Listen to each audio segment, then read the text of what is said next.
Okay. There we go. It's my water bottle. I'm trying to keep it over here so that it doesn't get in the way. Okay. Hello. Welcome. It's Sunday. That means Sunday reading stream. We are 15 chapters into the Illiad. If you want to see what that looks like, if you're including the Illiad and the Odyssey,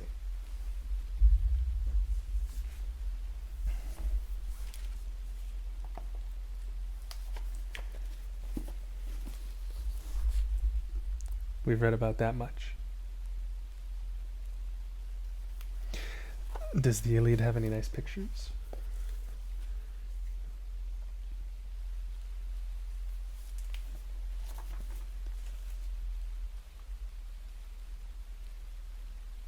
They're a little tiny, and they're pretty spaced out. But it does, technically. Book.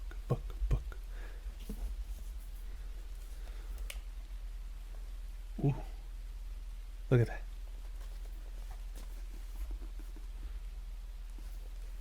Which shy.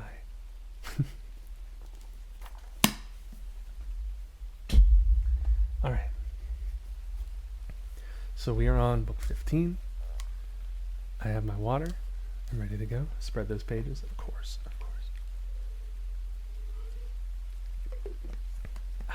Thank you all for joining me today. And we'll get right into the story.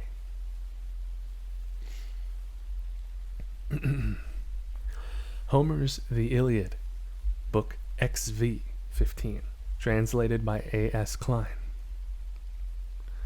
Zeus prophesies the course of the war. When the fleeing Trojans had recrossed the palisades and trench, losing many men to the Danaans and reached the chariots, they halted, terror-stricken, pale with fear. Then Zeus woke, beside Hera of the Golden Throne, on the summit of Mount Ida. Leaping to his feet, he stood and watched the Trojan rout, the Argives behind in hot pursuit. He saw Poseidon among the Greeks, and Hector lying in the dust, while his friends sat close around him. Oh, am I Canadian? Oh, well, I'll watch a little bit, but we're leaving for Thanksgiving dinner in a few. Ah, I see. Hector was breathing painfully from that blow delivered by Ajax, by no means the weakest of the Greeks, dazed in mind and vomiting blood. The father of gods and men, seeing him, felt pity, and with a dreadful glance he turned on Hera. "You are incorrigible. It's your artful, wicked ways that led Hector to leave the fight, and his men to flee. You should be first to reap the rewards of your wretched wiles, and feel my whip. Remember when I hung you on high, 2 anvils suspended from your feet, bands of unbreakable gold about your wrist? You hung there in the air among the clouds, and the other immortals on lofty Olympus could not approach to set you free, despite their indignation. Whichever of them I tried, I caught them, hurled them from my threshold, till they fell to the earth, their strength all gone. Yet even that failed to ease my endless heartache for godlike Heracles. You and the north wind, whose blasts you suborned, drove him over the restless sea, part of your evil scheme, and carried him to many peopled Kos. I saved him, brought him from there to horse-grazing Argos after his great labors. I remind you of it, so you might end your intrigues, and see how little help to you will be our love-making, and that bed where we lay together after you came from Olympus and tricked me." Brian, are you reading from a computer while the book is in front of you? Jackal. I have the book. I don't know if you can hear that. That's the garage door opener. Or the garage door opening or closing, one of the two. I have the book. It is translated by a Samuel Butler. And after a good 10 chapters of reading that, I couldn't take it. I'm sorry. There might be it might be the most accurate translation ever, word to word, of like what Homer said and meant. But if it is, then I don't like Homer's writing style. So I tried a chapter of this by A.S. Klein, and it was just so much better. So much better. It reads faster. I enjoy the imagery a lot more. The wording of it isn't as... Some of it's just goofy sounding. So yeah, I am reading from a webpage. But I do own the book. So, I mean, if you really want, I can switch back to the book. But that's just where I'm at. Ox-eyed Queen Hera shuddered at his words, and she replied with soothing words. May earth and the broad sky above, and the plunging waters of Styx, by whom the blessed gods swear their greatest, most solemn oath, and your own sacred head, and our own marriage bed, by which I would never perjure myself, may they all bear witness that it is not by my will that Poseidon, Earth-shaker, works ill on Hector and the Trojans, and aids their enemy. I can only think he obeys his own heart's prompting, seeing the Greeks in trouble and pitying them. I would counsel even him to follow your direction, Lord of the Dark Cloud. She's lying. The father of gods and men smiled at her words. Hera, my ox-eyed queen. Why do they keep calling her ox-eyed? If you really choose to support me in counsel from now on, then even though Poseidon thought otherwise, he'd be inclined to follow our wishes promptly. If what you say is truly and sincerely said, go to the immortal gods and summon Iris and Apollo the archer. She must visit the army of bronze-clad Greeks and tell Poseidon to leave the field and go home. Meanwhile, Phoebus Apollo must breathe new strength into Hector, make him forget his heart-troubling pain, rouse him to fight, and drive the Achaeans back once more. Once he has them panicking like cowards, they will run and die beside the benched ships of Achilles, son of Peleus. He will send out his friend Patroclus, who will slay many a fine young man, among them noble Sarpedon, my son. But great Hector will kill him in turn with his spear under the walls of Troy. Then, in revenge for Patroclus, noble Achilles will kill Hector.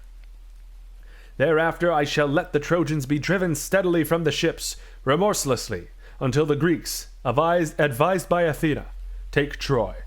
But my wrath will be unabated till then, and no other immortal shall help the Greeks till Achilles' wishes are fulfilled, in accord with the promise I made with a nod of my head, that day that divine Thetis clasped my knees and begged me to honor her son Achilles, sacker of cities. Hera executes Zeus's orders.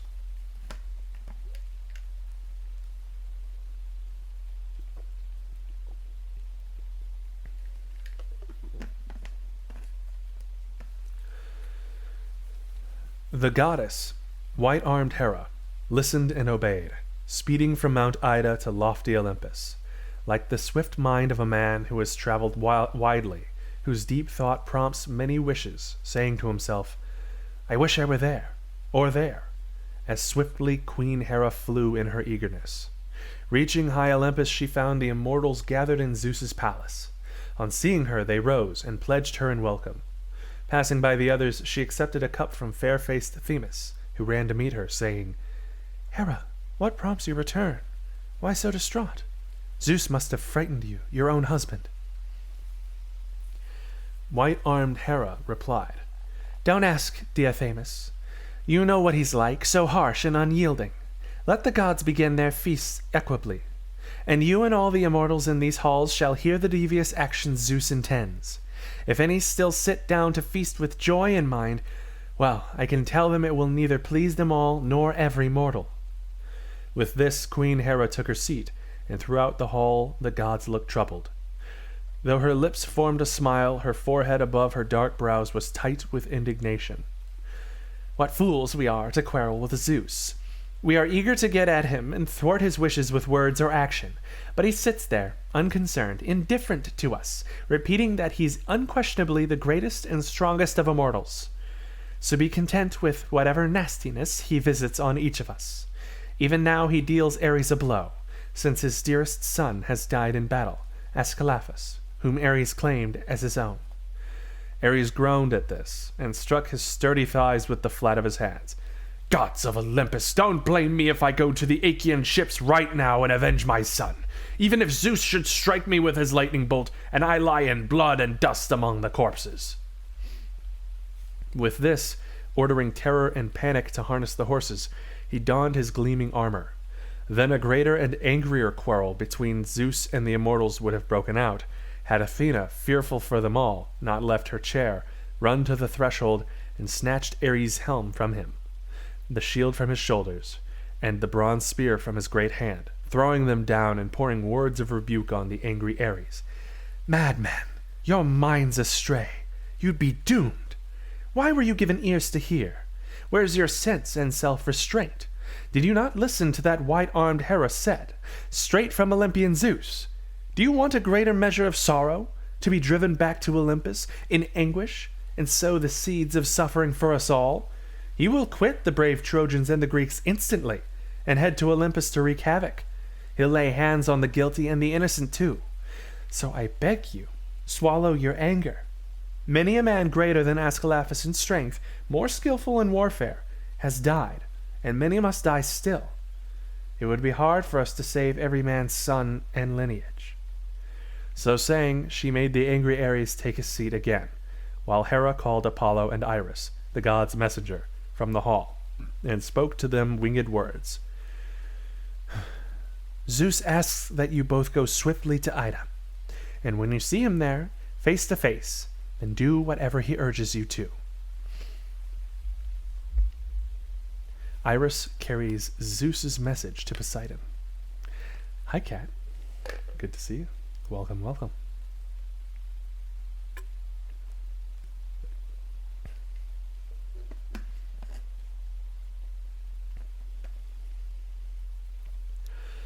Having spoken, Queen Hera returned to her seat, while the pair sped away on their errand. They reached Ida of the many streams, mother of the wild creatures, where Zeus, of the far-echoing voice, was sitting on top of Gargarus, wreathed in a scented mist. They met the cloud-gatherer face to face, and he was pleased to see how swiftly they had obeyed his dear wife's order. He spoke to Iris first. "Off with you now, swift Iris, and give this message to Lord Poseidon exactly as I speak it. Tell him to cease from war and fighting, and return to the gods on Olympus, or to the glittering sea. If he will not obey, choosing to ignore my words, let him think deeply on it, for strong as he is, he dare not face my anger, since I am the more powerful and his elder, even though pride prompts him to claim himself my equal, I whom the other gods fear." So he spoke, and wing-footed Iris obeyed, speeding from Ida's hills to sacred Ilium. As fast as the snow or frozen hail that falls from the clouds, driven by a northerly gale, swift Iris flew, found Poseidon, the great earth-shaker, the dark-haired encircler of earth, and delivered the message. Poseidon was enraged. "He may be powerful, but this is arrogance, to try and restrain me against my will, and threaten force, I who share equal honor with himself. 3 brothers are we, sons of Cronos and Rhea, Zeus and I and Hades, lord of the dead. The world was divided in 3, and each received his domain. When the lots were cast, I won the gray sea for my home forever, while Hades had the dense darkness beneath. Zeus may have taken the wide heavens, the cloud and air, but earth and lofty Olympus are common to us all, so I will not submit to Zeus's will. Despite his power, let him stay quietly in his own third, and let him not try to frighten me as if I were a coward. Let him menace his sons and daughters with angry words. He begot them, and they are forced to listen to his urgings." Then Iris, swift as the wind, answered him, "Is this the answer, dark-haired encircler of earth, that I am to take to Zeus? These harsh and stubborn words. Will you not change your mind, as the minds of the noble may be changed? You know how the Furies ever support the firstborn." Poseidon, Earth-shaker, replied, "Dear Iris, you are right to say so, and it is good when a messenger shows wisdom. But such is the dreadful feeling in mind and heart when a wrathful god decides to rebuke one of his peers, whom fate has made his equal. Yet I will yield, for now, despite my indignation, In my anger, though, I'll add this warning. If Zeus ignores me and ignores Athena, chaser of the spoils, and Hera, Hermes, and Lord Hephaestus too, and spares lofty Ilium, prevents its ruin, and denies the Argives glory, tell him there'll be an irreparable breach between us. With this, the Earthshaker abandoned the Argives, headed for the shore, and plunged into the depths, leaving the Greeks to bemoan his absence. Oof.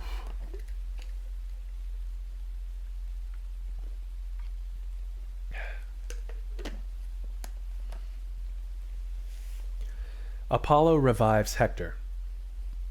Now Zeus, the cloud-gatherer, issued his request to Apollo.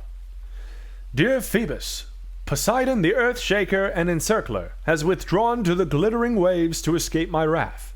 It is better for both that he yielded to my power despite his indignation, before those gods beneath the world with Kronos heard our quarrel, which could not end without much toil and sweat. Go to bronze-clad Hector, and as you go, take my tasseled aegis, and shake it fiercely over the Greek army to instill fear. Then, far striker, help noble Hector and fill him with enduring strength until the Greeks are driven back to the ships and the Hellespont. At that time I will ensure by word and deed that the Greeks are given respite from the toils of war. Apollo obeyed his father's words, speeding from Ida's heights like a swift falcon, the dove-slayer, swiftest of birds. Noble Hector, warlike Priam's son, was only now recovering, no longer lying flat but sitting upright, conscious of his friends around him. His sweating and panting had ceased, now aegis-bearing Zeus wished to revive him. Apollo the far-striker approached, saying, Hector, Priam's son, why are you sitting here in this state, far from the lines? Are you badly hurt? Hector of the gleaming helm replied in weakened tones, What god are you, mighty one? Who needs to ask that of me? Surely you know that as I slaughtered his men by the sterns of the Greek ships, Ajax of the loud war cry struck me on the chest with a great stone, and stopped me in mid-flight. I thought in truth this very day I would gasp away my life, and gaze on the dead in the house of Hades. Lift your spirit, Lord Apollo, the far-striker replied. Phoebus Apollo of the golden sword is here, sent from Ida by the son of Kronos as a mighty helper to stand beside you and defend you, one who has long protected you and your lofty citadel alike. Come, order your host of charioteers to send their swift horses against the hollow ships, while I go on ahead to smooth the path for their chariots and rout the Greeks. With this, he breathed enduring strength into the Trojan leader, who at the voice of the god urged on his charioteers, climbing to his feet and moving lightly like a stable-fed stallion who has had his fill, and breaks the halter and gallops over the fields in triumph, to bathe in the lovely river as is his wont, tossing his head while his mane streams over his shoulders, glorying in his power as his strong legs carry him to the pastures, the haunts of mares. He's a horse. The Greeks had been pushing forward in formation, cutting with swords and thrusting with double-edged spears. Now like a set of villagers who chase a wild goat or a stag with dogs till it finds refuge on some high crag or deep in a dark thicket, and they lose its trail, only to find a shaggy lion, disturbed by their clamor, blocking their path, putting them to flight despite their former zeal. The Danaans were gripped by fear and their hearts sank, seeing Hector once more marshalling his men. These metaphors are phenomenal. Hector is the best. Hector. Freaking. Oh my god, why am I blanking on his name? Why am I blanking on his name? Homer. Good lord. It's such a goofy set of metaphors. And then, like a man who has been shot in the chest by a rifle, the frog was shot in the chest by a rifle.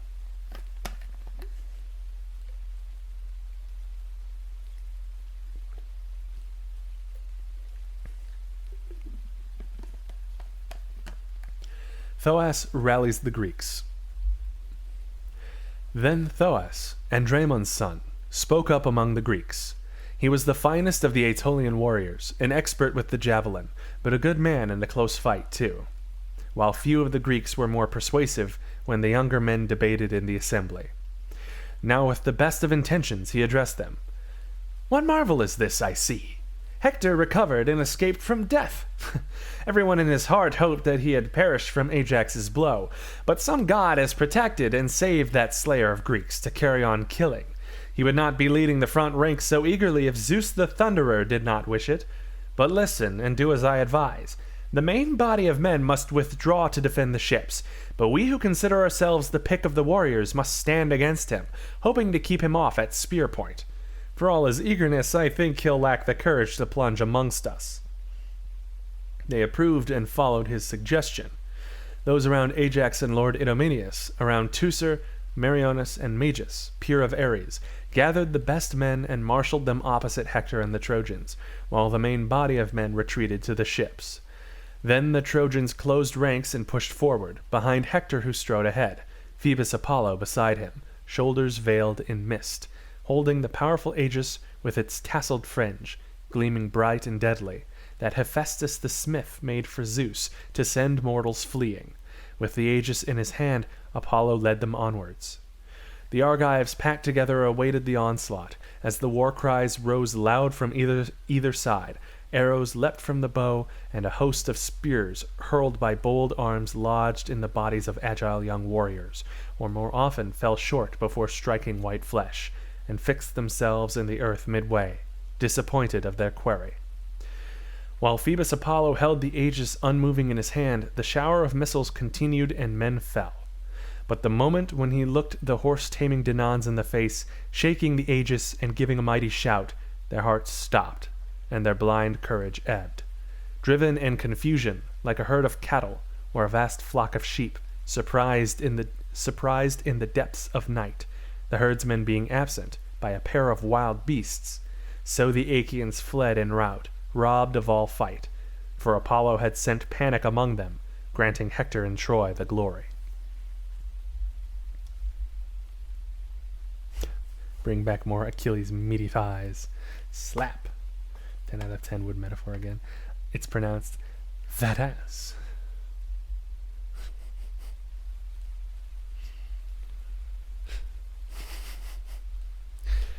Apollo and Hector drive the Greeks back to the ships.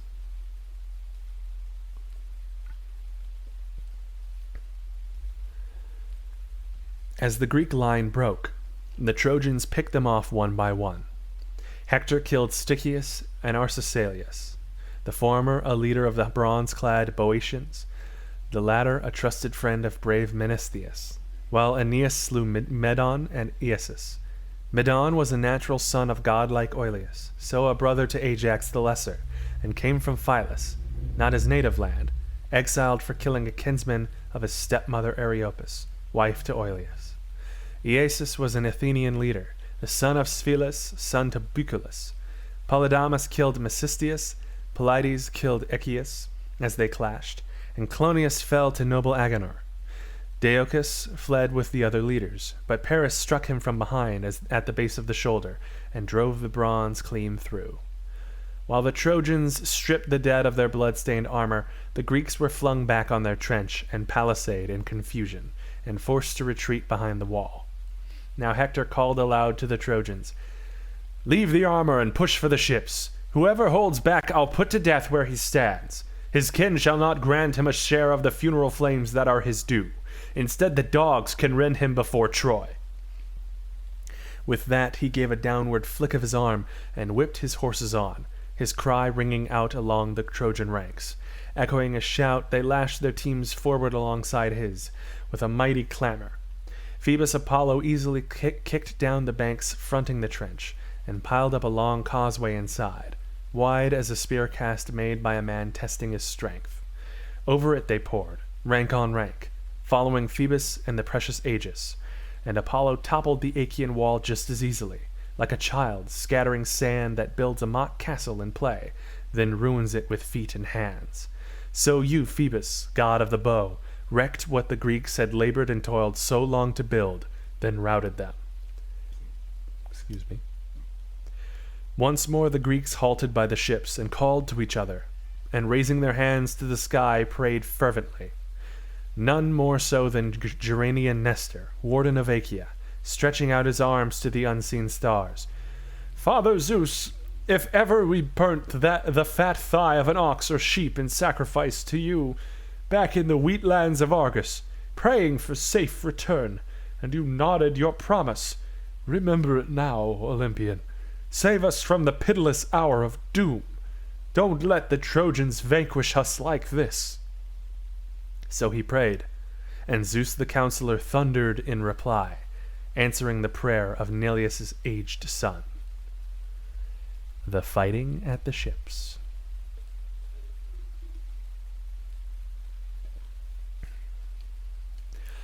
But the Trojans, hearing Aegis-bearing Zeus's thunder, redoubled their attack on the Argives, their minds filled with battle.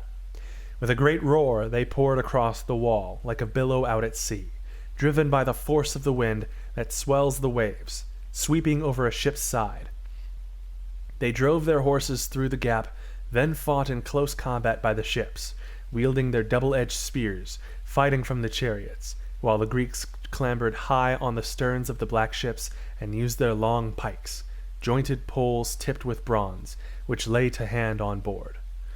Now while the Greeks and Trojans were still fighting at the wall far from the swift ships, Patroclus sat in friendly Eurypylus' hut, diverting him with talk, while spreading ointments on his cruel wound to ease the dark pain. But when the Trojans overran the wall, and he heard the Greeks shouting as they fled, he groaned and slapped his meaty thigh with his hand, saying anxiously, "Eurypylus, I must not stay despite your need. The conflict is growing. Your squire must see to you while I run to Achilles and urge him to fight. Who knows, but with God's aid I might persuade him, stir him into action. A persuasive friend may do some good." He was already on his way as he finished speaking. The Achaeans still stood firm, thwarting the enemy advance, yet unable to drive the Trojans back despite their smaller numbers, while the Trojans in turn could not break the Greek lines and push in among the huts and ships. The conflict and the war were balanced on a knife's edge. The battlefront stretched taut as a carpenter's line along a timber in the hands of a skilled shipwright, trained in his craft and guided by Athena. The Trojans attacked the ships at random, apart from Hector, who made straight for great Ajax. The two toiled on the fighting for the one ship, Ajax unable to drive Hector back since a god had brought him there, while Hector could not move Ajax and set the ship on fire. Great Ajax, in casting his spear, however, struck Caletor, son of Clytius, in the chest, as he carried a burning brand towards the ship. He fell with a thud, and the torch fell from his hand. Hector, seeing his cousin fall in the dust by the black ship, called aloud to his friends and allies, "Trojans, Lycians, and you Dardanians, that love close fighting, hold your ground where we stand, and save Caletor, or the Greeks will strip his armor from him where he lies beside the ships." With that, he hurled his gleaming spear at Ajax, missing him, but hitting Lycophron, son of Maester, a squire of Ajax from Cythera, who joined his service after killing a man in that sacred isle. Hector's sharp bronze blade struck him on the head above the ear, where he stood beside Ajax, and he fell from the ship's stern to the ground, landing on his back in the dust, his limbs loosed in death. Ajax shuddered and spoke to his stepbrother. "Brave Teucer, a loyal friend is lost, Lycophron, Maester's son, who since he came to us from Cythera we have honored with our parents. Proud Hector has killed him. Where are your swift deadly arrows and the bow that Phoebus Apollo gifted you?" Teucer, hearing, ran to stand next to him, gripping his curved bow and his full quiver, then fired repeatedly at the Trojans. He first struck Cleitus, Pisanor's noble son, friend to Polydamas, son of Lord Panthos. He was holding the reins, grappling with the horses, since he had driven in among the Greek battalions as they fled, to support Hector and his comrades. Now evil came to him in a moment, from which no friend, however zealous, could save him. The fatal arrow struck the back of his neck, and he toppled from the chariot. The horses shied and ran, the empty chariot rattling behind them. Noble Polydamas was quick to see, and first to halt them, handing them to Astyanax, son of Proteon, telling him to keep them near at hand, and watch his movements closely as he returned to the front.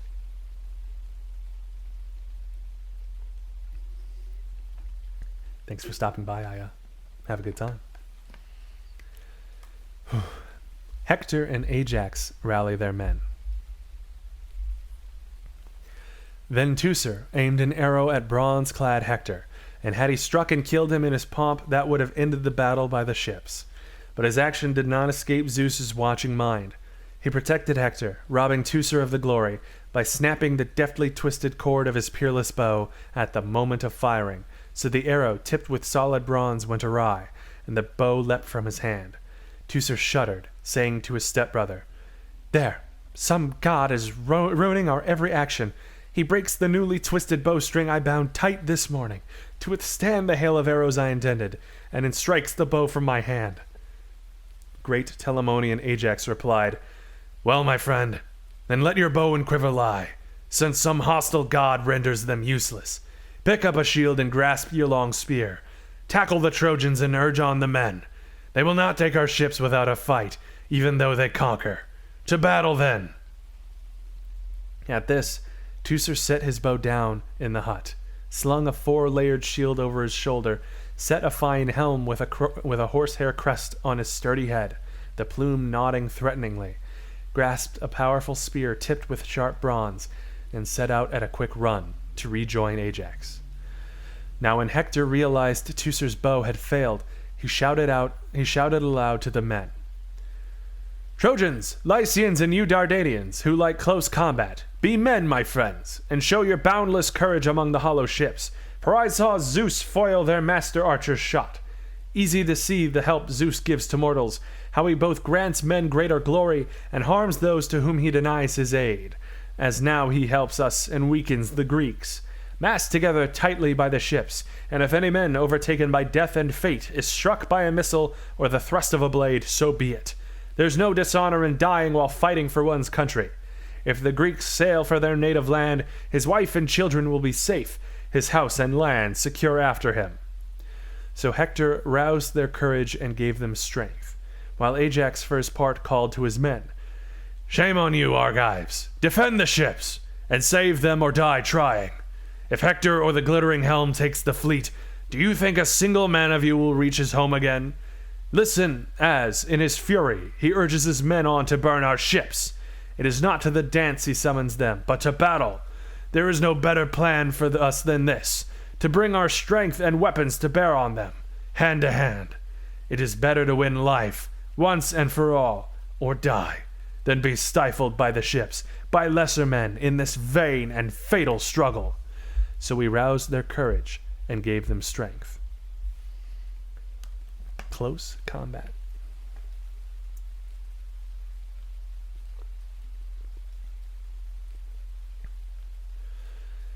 Now Hector killed Schadius, Perimedes' son, a leader of the Phocians, while Ajax killed Laodamas, noble son of Antenor, an infantry commander, and Polydamas felled Otus of Cyllene, a friend of Meges, Phyleus' son, a leader of the proud Epians. When Meges saw this, he launched himself at Polydamas, who swerved aside so Meges missed, Apollo refusing to see the son of Panthos fall in the front line, and instead the spear thrust struck Croesmus full in the chest. He fell with a thud, and Meges began to strip him of his armor. But Dolops, the bravest son of Lampus, son of Laomedon, and a skilled spearman, used to fierce combat, thrust at close quarters with his spear, and pierced the shield of Phyleus' son. Meges' metal-plated corselet saved him, the one Phyleus had brought from Ephyre and the river Salius, where his host King Euphetes had gifted it to him to wear in action and protect him. Now it saved his son from death. Meges countered, a thrust of his sharp spear striking the crown of Dolops' bronze helm with its horsehair crest, shearing away the horsehair plume, bright with scarlet dye, which fell in the dust. As Meges fought Dolops, hoping for victory, warlike Menelaus came to his aid, and from the flank, unseen by Dolops, cast a spear piercing his back, the point passing through swiftly and exiting savagely through the chest. He fell headlong, and his enemies ran in to strip the bronze armor from his shoulders. Hector called out to Dolops' kingsmen, especially Hicetaon's son, sturdy Melanippus. Before the war, he lived at Percote, grazing his shambling cattle, but when the Greeks arrived in their curved ships, he returned to Ilium, earning a prominent place among the Trojans, living in Priam's palace, and honored by Priam with his own children. Hector reproached him now. "Melanippus, are we to hold back like this? Has your heart no feeling for your dead kinsmen? See how they tear at Dolops' armor. Follow me. We must close with these Argives. Either we kill them, or they'll take lofty Ilium and slaughter all our people." With this he charged, and Melanippus, that godlike warrior, followed. Great Telamonian Ajax, meanwhile, was urging on the Argives. "Be men, my friends. In this great combat, fear to be shamed in your own eyes and those of others. Where men fear shame, more survive than are killed. But there is neither glory nor safety in fight." Hector reaches the ships.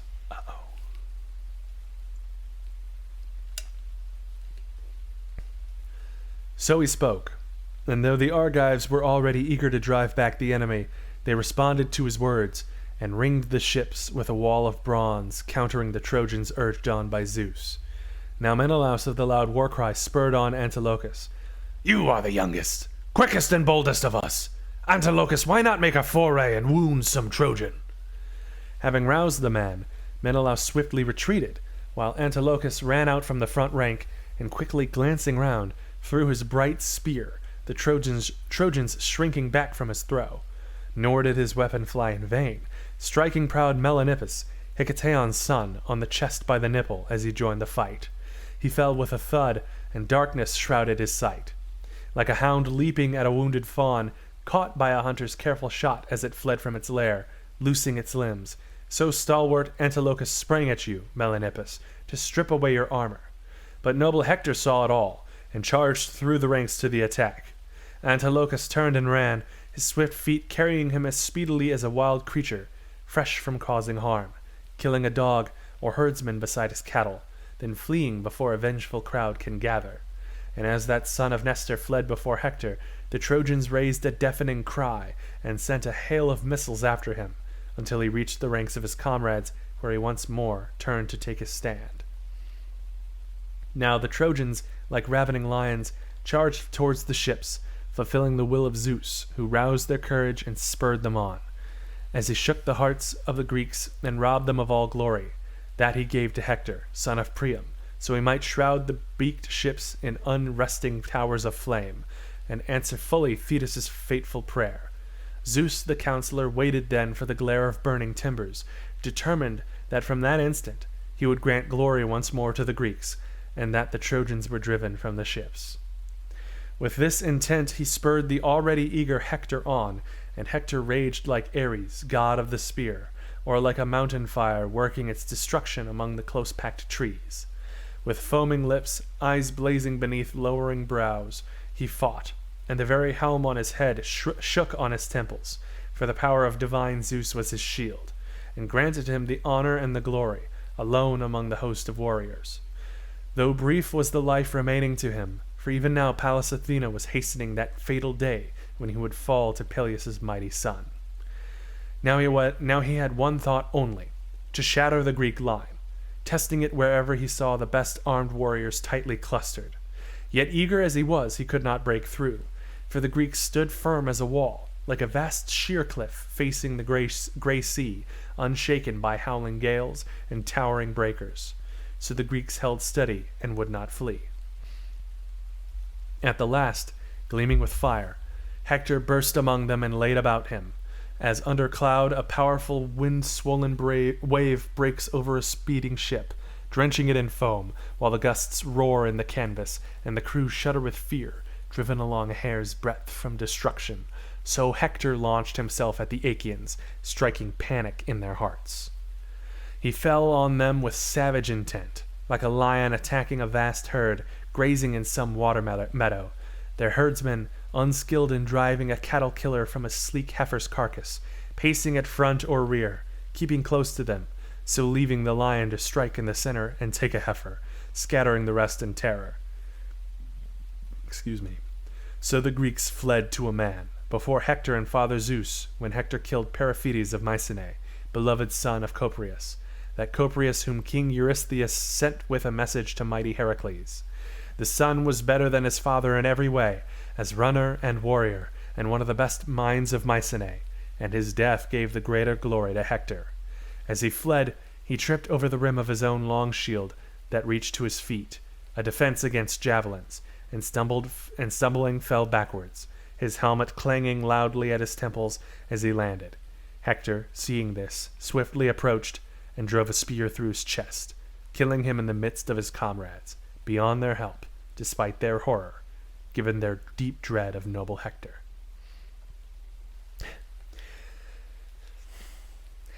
Loose my limbs, Daddy Brian. Oh, you're so right, Hector. Drench me in your foam, Daddy Brian.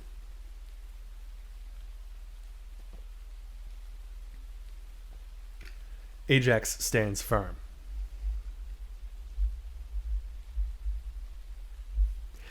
Now the Greeks fell back on the ships, retreating behind the outermost row, those that been drawn highest up the shore, but still the Trojans came on.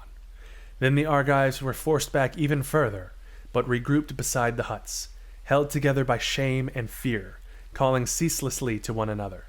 Gerenian Nestor, warden of Achaea, exhorted them the loudest, imploring each man in his parents' names to stand firm. "My friends," oh, that's Nestor. "My friends, be men, and fear to be shamed before the others. Think of your wives and children, your parents, living or dead, and remember all you own. For the sake of those far off, I beg you stand here and do not flee." With this he filled their hearts with courage, and Athena cleared the fog of war from their eyes, and flooded them with light from both sides, that of the ships and that of the battle lines. And all saw Hector of the loud war cry, and all his men, those at the rear as well as those who fought by the swift ships. Proud Ajax could not bear to stand with the rest of the Achaeans, but strode up and down over the decks of the ships, wielding a long pike in his hands, a pole jointed with metal rings, 12 feet long. As a skilled horseman with a picked team of 4, who rides them on a highway from the plain to the big city, and sure of himself leaps from horse to horse as they gallop on, to the wonder of many, so Ajax ranged with long strides from ship to swift ship across the decks, his shouts rising skywards as he called the Greeks with tremendous cries to defend their ships and huts. Hector too could not rest among the ranks of mail-clad Trojans.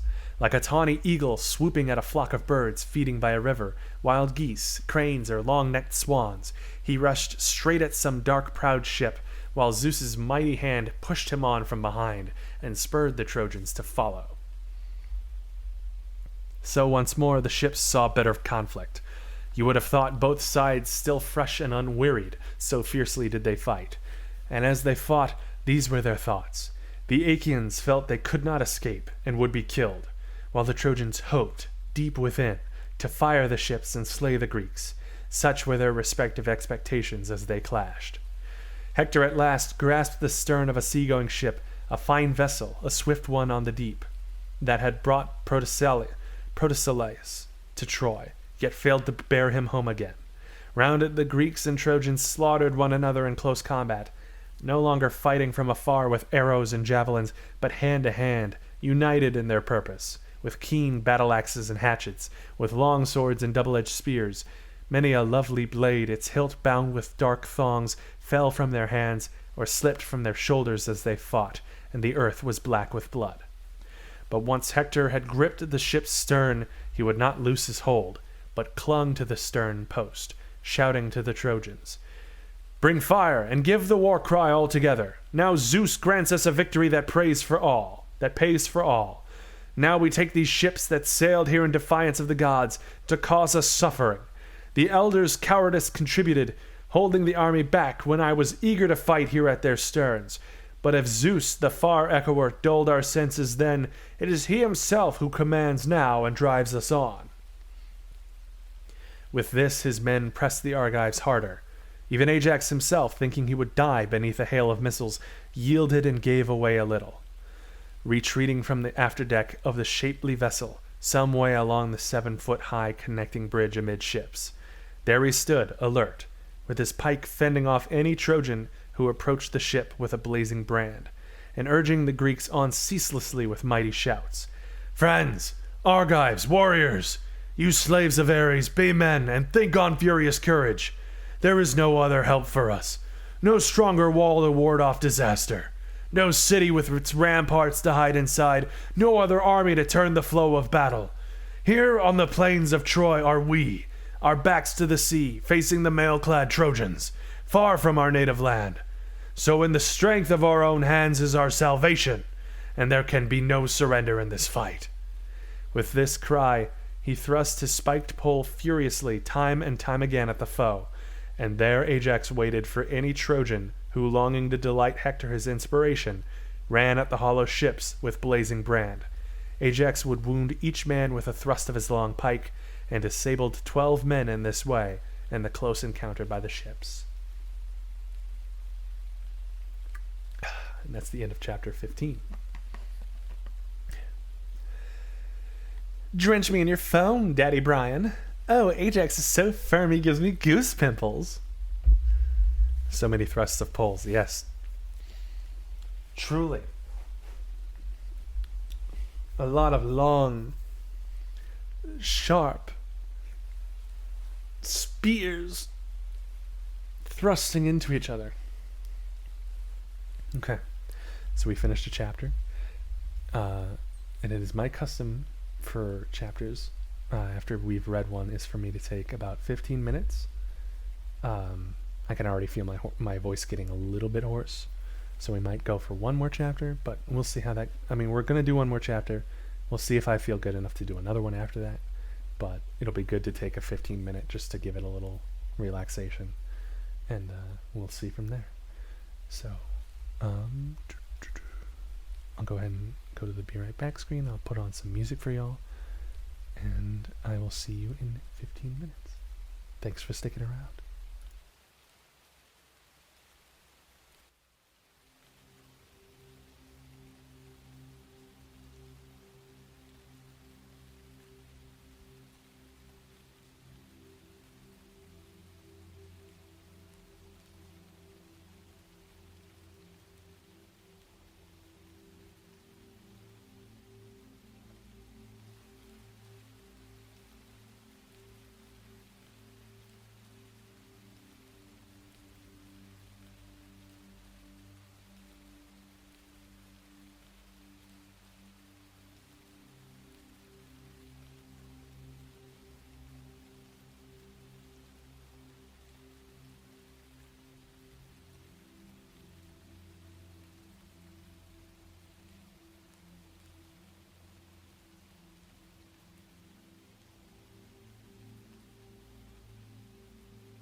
Hi. Camera? Or mic, camera? Cool. So, we're back from our 15. Hope everyone's still relaxed. I ran 3 minutes of ads pretty close to the end of that break. Because it's in the middle of a break, and also to get that back, as it were.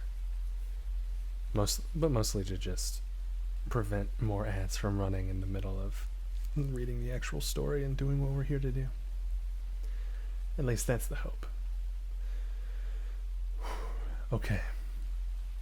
So, looking ahead, that last book was about 20 pages, and the next one's about 25. So I believe that this will be the last book of the reading stream. Which it's a good amount of reading. A good 45 pages is nice. So that's what we'll do. We'll end with this chapter, and then in the next stream we will read book 17. But for now, book 16 of Homer's The Iliad. Patroclus asks to fight in Achilles' armor. As they fought on around the benched ship, Patroclus, hot tears pouring down his face like a stream of dark water flowing in dusty streaks down the face of a sheer cliff, returned to Achilles, leader of men. Noble Achilles, the fleet of foot, saw and pitied him, and spoke to him with winged words. "Why are you crying like a little girl, Patroclus? Like a child running by her mother's side, begging to be carried, clutching at her skirt to make her stop, and tearfully looking up until her mother takes her in her arms. Your teardrops fall like hers, Patroclus. Have you bad news for the Myrmidons or myself? Some tidings from Thea, known to you alone? Menoetius, Actor's son, or Peleus, son of Asius? Our fathers are both still alive, men say. Peleus among his Myrmidons. Their death indeed would grieve us deeply. Or do you weep for the Argives, dying by the hollow ships, because of their presumption? Say now. Don't keep it to yourself. Let us both know." Then Patroclus, great horseman, you groaned heavily in reply. "Achilles, son of Peleus, mightiest of the Greeks, restrain your indignation, now great sorrow is come upon them. All our best men lie by the ships, wounded by arrow or spear thrust. Diomedes, Tydeus' greatest son, Odysseus, the famous spearman, Agamemnon too, and Eurypylus with an arrow to the thigh. The healers skilled in the use of herbs are busy trying to cure their wounds, while you, Achilles, remain intractable. May such anger never possess me as grips you. You whose useless valor only does harm to all. How will posterity benefit if you fail to save the Argives from ruin? Pitiless man, you are no son, it seems, of Thetis, or the horseman Peleus. Rather, the grey sea and the stony cliffs bore you with heart of granite.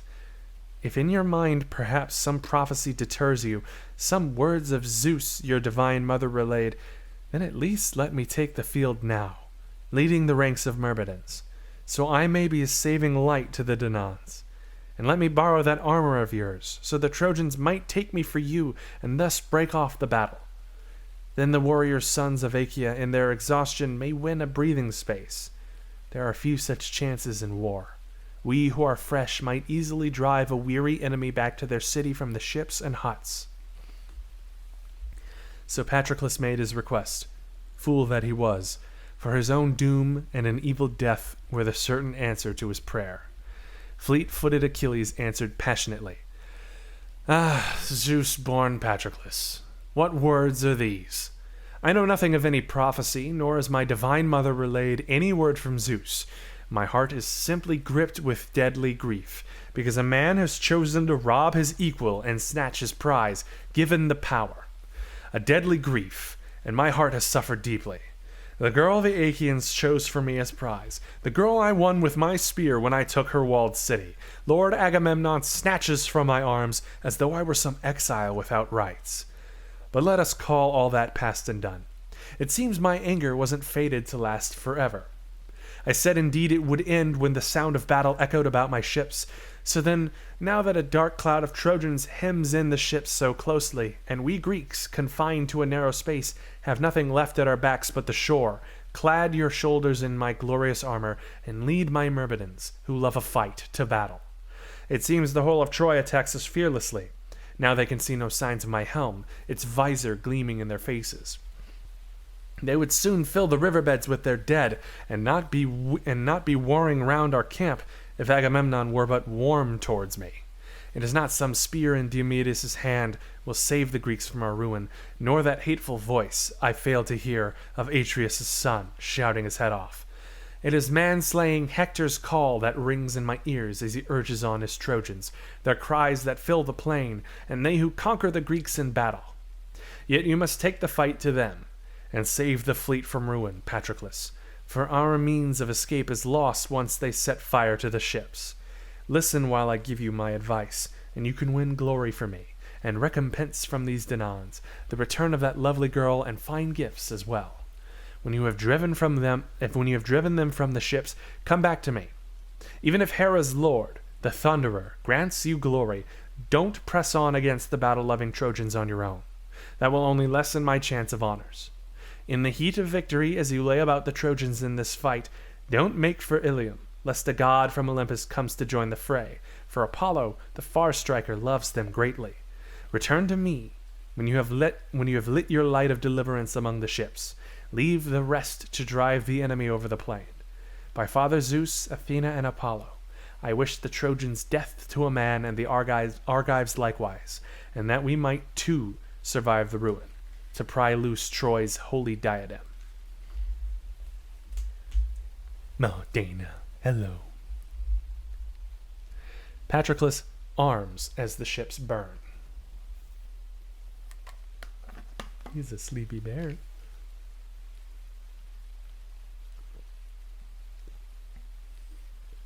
It's a nice rainy day. Come relax with the rest of us reading this nice, long, winding book. Hi. As they spoke, Ajax was forced to retreat in a shower of missiles. He was conquered by Zeus's will and the efforts of the brave Trojans. The gleaming helm on his head rang as its flanges took the blows time after time. Flanges? Flanges, whatever. And his left shoulder ached from swinging his glittering shield, though even the hail of missiles failed to beat it down. He gasped for breath, and sweat streamed from his limbs, unable to pause for rest, as savage attack followed attack from every side. Tell me now, Muses, you who live on Olympus, how the Achaean ships were first set on fire. Hector charged at Ajax and struck with his long sword at the ash pole near the socket at the top, shearing the head away, and leaving Telamonian Ajax brandishing a useless pike, its bronze blade clanging to the ground far away. Ajax shuddered deep in his mighty heart at the god's actions, and knew that Zeus the Thunderer on high, intent on Trojan victory, was bringing all their battle plans to naught. So he fell back out of range. Then the Trojans threw blazing brands into the swift ship, and a stream of living flame instantly engulfed it. Now as fire took the ship's stern at last, Achilles struck his thigh and returned to Patroclus. Up, Zeus-born Patroclus, master of the horse! I see a glare of flame by the ships. They must not take them and cut off our retreat. Arm fast as you can and gather the men. At his words, Patroclus began to clad himself in gleaming bronze. First he clasped the shining greaves with silver ankle pieces about his legs. Next he strapped Achilles' ornate breastplate around his chest, richly worked and decorated with stars. Over his shoulder he hung the bronze sword with its silver studs, and then the great thick shield. On his strong head he set the fine horsehair crested helm, its plume nodding menacingly. Lastly, he grasped two stout spears that suited his grip, though not peerless Achilles' own great, long, and heavy spear, that alone among the Achaeans he could wield, that spear of ash from Pelion's summit, that Chiron gave to the warrior's dear father Peleus for the killing of men. Then Automedon, whom he honored most after Achilles, breaker of battle lines, and trusted most to keep within call in the fight, was ordered to harness the horses quickly. Automedon led Achilles' fleet-footed pair beneath the yoke, Xanthus and Balius, swift as the wind, and whom Podarge, the harpy, grazing a meadow beside ocean's stream, conceived with the west wind. In a side trace too he harnessed peerless Pedasus, whom Achilles drove off when he took Aetion's city. Pedasus, though mortal, still kept pace with those immortal. Achilles sends out the Myrmidons. All these sexy Mediterranean men stabbing each other. Flanges. Gotcha. Yeah. I didn't know if it was flanges or flanges. Or phalanges. But that's phalanges. That's like, is that fingers? I think that's finger bones. Or, yeah. Or are those tarsals? I think the tarsals are feet. Fingers and toes. What are metatarsals?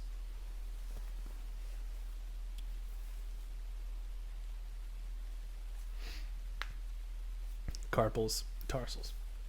Okay. Meanwhile, Achilles made his round of the huts and called all the Myrmidons to arms. They gathered like a pack of ravening wolves filled with indescribable fury, like mountain wolves that have brought down a stag with full antlers and rend it with blood-stained jaws, then go in a mass to drink, lapping the dark water with slender tongues, dripping blood and gore, the hearts in their chests beating strong and their bellies gorged. So the captains and generals of the Myrmidons surged around Patroclus, while Achilles stood among them, marshalling charioteers and infantry. 50 were the swift ships Zeus-beloved Achilles led to Troy, with 50 men, his comrades, to man the oars. And 5 leaders he charged with issuing orders, he being supreme commander. The first company Menestheus led, he of the gleaming breastplate, the son of the river god Spercheius. Lovely Polydora, Peleus' daughter, bore him, a mortal woman who lay with the ceaseless stream, but in name he was the son of Boris, Perieus' son, who married her freely and gave a handsome dowry. The second company warlike Eudorus commanded. His mother too, Polymele, a fine dancer, daughter of Phyllis, bore him out of wedlock. Great Hermes, the slayer of Argus, fell for her when she caught his eye, among the choir of girls on the dancing floor of Artemis, goddess of golden arrows and the sounding hunt. Hermes the helper took her swiftly to her chamber, and lay with her secretly. She bore him this glorious son Eudorus, finest of runners and fighters. But when Eileithyia, something like that, goddess of childbirth, brought him into the world, and at last he saw the light, Echecles, son of Actor, powerful and steadfast, paid a vast bride price and led her home. There her old father Phyllis cherished and nurtured the child tenderly, loving him dearly as if it were his own son. Warlike Pisander, son of Mamilus, led the third company, the best spearmen next to Patroclus among the Myrmidons. The old charioteer Phoenix led the fourth, and Alcimedon, the fifth, the peerless son of Laerces. When Achilles had marshaled them under their leaders in their separate companies, he gave them this stern injunction. Myrmidons, let none forget the threats with which you menaced the Trojans, while in my wrath I kept you here by the ships. You all accused me, saying, Harsh son of Peleus, your mother nursed you on bile, pitiless man, keeping your comrades idle here against their will. Since your heart is filled by this wretched anger, let us take to the ships and sail home again. That was how you reviled me in your gatherings. Well, now the work of war is upon you, such as in past days at least you loved. So let each man find his courage, and fight against these Trojans. Achilles prays to Zeus. His words roused their bravery and their strength, and they dressed ranks more closely as their prince addressed them. Like the close-set stones in the high wall of a house, fitted tightly to defend it from the wind's power, so their helms and bossed shields were ranked, shield to shield, helm to helm, man by man, so tightly packed that as they moved their heads, the horsehair crests on their gleaming helmet ridges touched together. Then Patroclus and Automedon, like like-minded warriors, posted themselves at the head of the Myrmidons, ready to do battle. Now Achilles left them and went to his hut. There he opened the lid of a fine ornate chest that silver-footed Thetis had placed aboard his ship, filled to the top with thick wool rugs, tunics and cloaks to keep off the wind. He kept a beautifully fashioned cup inside it, from which no other man was allowed to drink, which he used for libations to Zeus alone. He took it from the chest, cleaned it with a sulphur mix, then washed it in his hands in clear water, and filled it with red wine. Standing in the middle of the courtyard, he poured the wine on the ground, gazed at the heavens, and prayed to Zeus the Thunderer, who listened. Pelasgian Lord Zeus, who lived far off, ruler of wintry Dodona, surrounded there by your Eloi, priests and interpreters with unwashed feet, who sleep on the ground, you who have heard me before when I prayed, who have honored me by striking hard at the Greek army, fulfill my prayer now. I will stay here by the beach ships, but I am sending my friend with a host of Myrmidons to war. Grant him glory, far-echoing Zeus, and fill his heart with courage, so that Hector may know my companion's skill in war, that his invincibility does not depend on my presence in the field.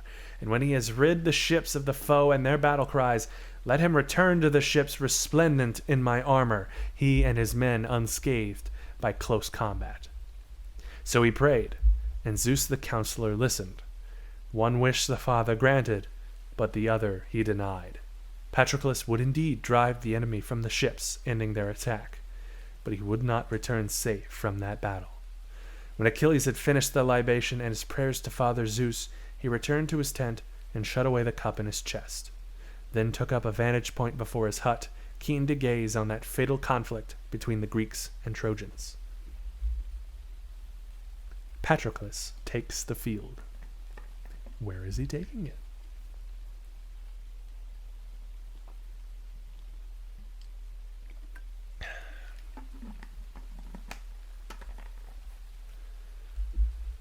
But the host of men ranked behind brave Patroclus marched out, full of confidence, to attack the Trojans, like a horde of wasps that foolish boys will stir to anger, poking the roadside nest, causing a public nuisance, since some passerby may then rouse them unwittingly, and out they fly in a valiant swarm to defend their larvae.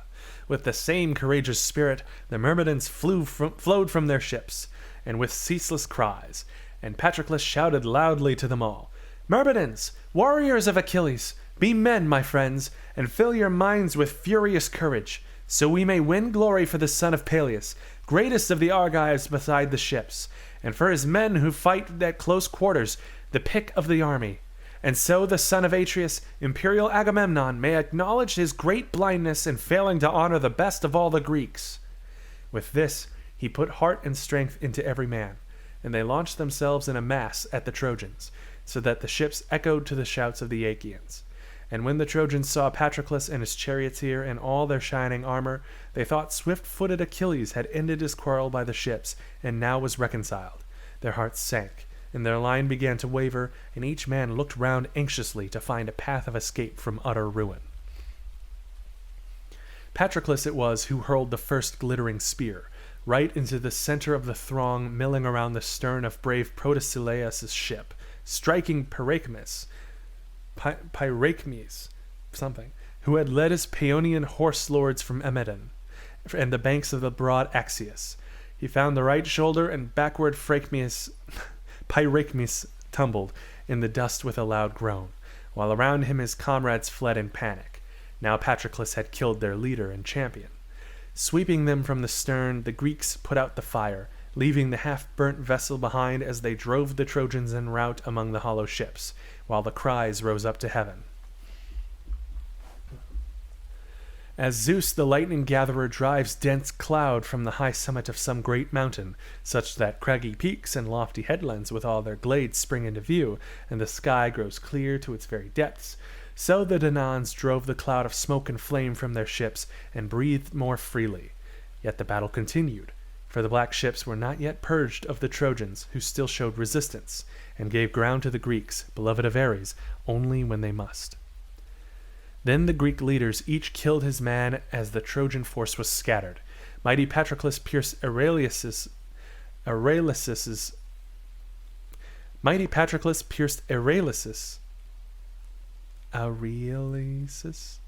Areillycus. I hate that name. In the thigh with a throw of his spear as he turned to run, driving the point clean through, so the bronze shattered the bone, and Aurelius fell face forwards on the ground. Warlike Menelaus thrust at Thoas, or as I said, that ass, and hit him in the chest, where the shield failed to protect him, loosening his limbs. Meges was too quick for the charging Amphiclus, striking through the thigh, where the muscle is densest, the spear point tearing the sinews, and darkness shrouded his eyes. Nestor's son Antilochus caught Atimneus with his spear's keen blade, driving the bronze tip through his flank so he toppled forward. But Maris, nearby, angered by his brother's death, charged at Antilochus with his spear and straddled the corpse. Yet a second son of Nestor, godlike Thrasmedes, before his enemy could thrust, struck him deftly in the shoulder. The spear blade sheared the ligaments at the base of the arm and smashed the bone. He fell with a thud, and darkness clouded his eyes. So these two brothers, vanquished by two, went down to Erebus. Spearmen they were, noble friends of Sarpedon, sons of Amasidarus, he who reared the monstrous chimera that brought grief to many a man. Ajax the Lesser, son of Oileus, too leapt into the throng where Cleobulus was impeded, taking him alive but swiftly ending his struggles with a blow to the neck from his sword. Its blade ran hot with blood, and over Cleobulus's eyes fell the darkness of death and unyielding fate. Next Peneleus met with Lyco, after their spear throws failed, both hurling them in vain, now clashing instead with swords. Lyco swung at the helmet ridge with its horsehair crest, shattering his sword at the hilt, but Peneleus struck at the neck beneath the ear, and the blade sliced through, leaving the head hanging to one side, held only by a piece of skin as Lyco fell. Meriones, running swiftly, overtook Acamas, wounding him in the right shoulder as he mounted his chariot. He fell to the ground, and a mist veiled his eyes. Idomeneus, too, with the merciless bronze, thrust at Aramis, struck him in the mouth, so the spear passed clean through the skull, below the brain, and shattered the white bone, smashing the teeth, filling the eyes with blood. And blood spurted from nostrils and gaping mouth, as death's black cloud enfolded him. Patroclus routs the Trojans.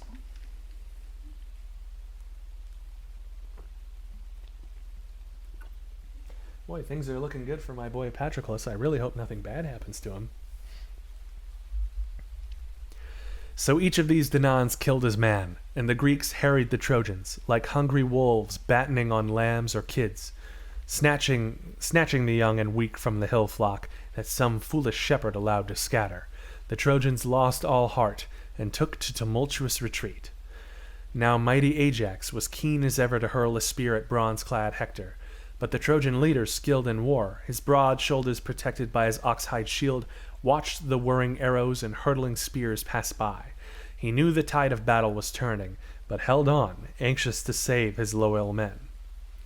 Like a dark cloud from Olympus, when Zeus whips up a storm that sails through the bright air to shroud the sky, so the noise of the Trojan rout spread from the ships, and they crossed the trench again in confusion. And now Hector was carried from the field, weapons and all, by a swift-footed team, leaving those trapped at the trench with no means of escape, the trench where many a pair of swift war horses shattered the pole and left their master's chariot behind. Patroclus, slaughter in his heart, chased them down, calling fiercely to his Danaans, while the Trojans, their lines broken, filled the ways in tumultuous flight. A cloud of dust rose to the sky as the straining horses sped towards the city from the ships and huts. Wherever he saw knots of men fleeing, Patroclus headed them off with a cry, others falling headlong from overturned chariots beneath his axle trees. Those swift immortal horses the gods gave as a splendid gift to Peleus charged on and leapt the trench at a bound, as Patroclus's heart urged him on towards Hector. But the Trojan leader's team was swift, and had carried him from the field. The rushing sound of the host of Trojan horses as they fled was like the mighty roar of the raging torrents that scour the hillsides, as they race from the mountains to the sea, laying waste the fields, when some tempest strikes the black earth in harvest time, and Zeus sends violent rain, in anger against those who deliver corrupt judgments in free assembly, careless of divine vengeance, and void of all justice. Patroclus had now cut off the leading companies and pushed them back towards the ships, denying them a path to the city in their panic. Between the ships, the high wall, and the river, he put them to the slaughter, avenging many a dead Danaan. There he killed Pronous, first with a throw of his sprite spear, taking him in the chest exposed by his shield, and loosening his limbs, so he fell with a thud. Then he rushed at Thestor, son of Enops, who crouched in his gleaming chariot, his mind and senses lost, and the reins slipped from his hands. Patroclus struck him on the right of his jaw with the spear, driving it past the teeth, and pulling its shaft back, dragged him over the chariot's rim, like a man astride a jutting rock, landing a mighty fish hooked on the edge of his line. He hauled him from the chariot, gaping on the end of his spear, then dropped him on his face as his life fled. Next, facing Arelaus's attack, Patroclus hurled a rock that landed square on his head and split the skull apart in its heavy helmet, so that the man fell prone on the ground, and death that devours the spirit cloaked him. Then, one after another, he left men dead on the black earth: Aramis, Amphoterus, and Epaltes, Tlepolemos, son of Damastor, Echius, Pyrrhus, Ephius, Eipus, and Polymelus, son of Argius. When Sarpedon saw his beltless Lycians fall at the hand of Patroclus, he called out to the rest in reproach, "Shame on you, Lycians! Where are you off to? Run, then, quickly, while I face this fellow, and find out who it is that conquers all and hurts us so, killing so many of our noblest." The death of Sarpedon. Guess that's how that's going to go. All of this because of one pretty lady. Achilles barges in like, I don't want to read that out loud. It's good though, but I don't want to read that out loud. There are worse reasons. There are probably better ones too. That's true. Books, brews, and booze.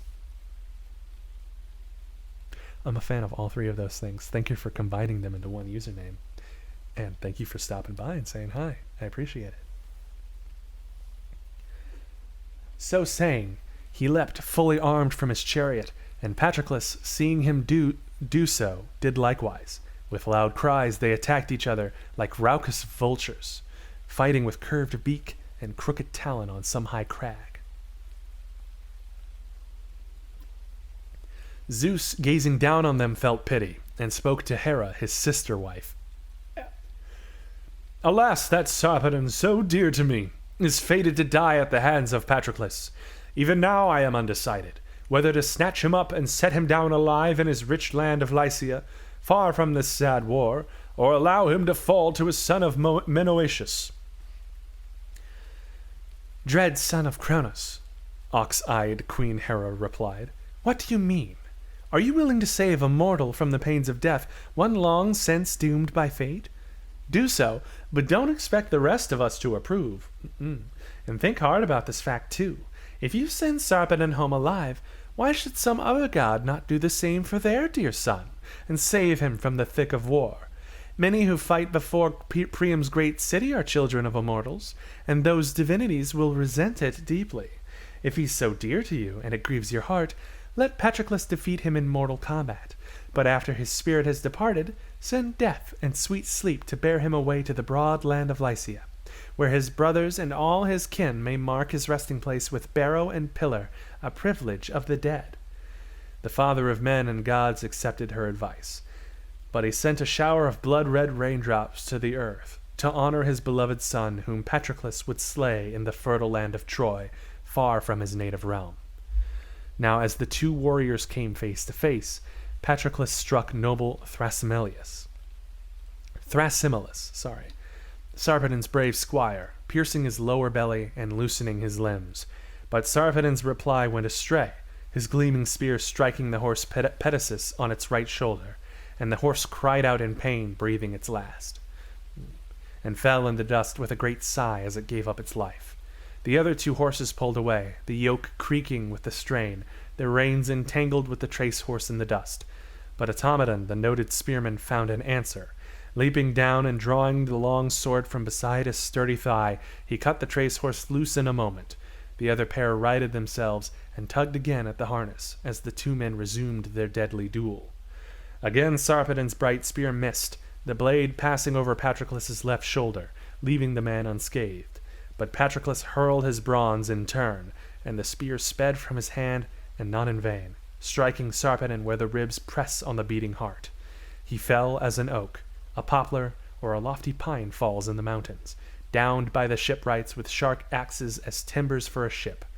Down he tumbled, and lay stretched out at his horse's feet, groaning and clutching the blood-stained dust before his chariot. There, struggling with death, the leader of the Lycian shieldmen, straddled by Patroclus, called out to his dear comrade, "Glaucus, my friend, warrior of warriors, now you must wield the spear and battle bravely. Now if you truly have fight in you, let dread war be your aim. First go and rouse the Lycian leaders to battle now over Sarpedon, and you yourself must defend me with your spear. If the Greeks strip me of my armor, here where I fall close to the ships, then it will be a reproach and a cause of shame to you through all your days. Hold your ground with courage, and urge on the men." As he spoke, death descended over his mouth and eyes, and Patroclus set his foot on his chest and drew the spear from the flesh, the whole midriff yielding with it, releasing the point of the blade and Sarpedon's spirit, while the Myrmidons held the panting horses, the creatures eager to flee now that chariots lacked their masters. Always good to see a fellow reader here. Perfect. I'm glad you read as well. Gonna have to check that out.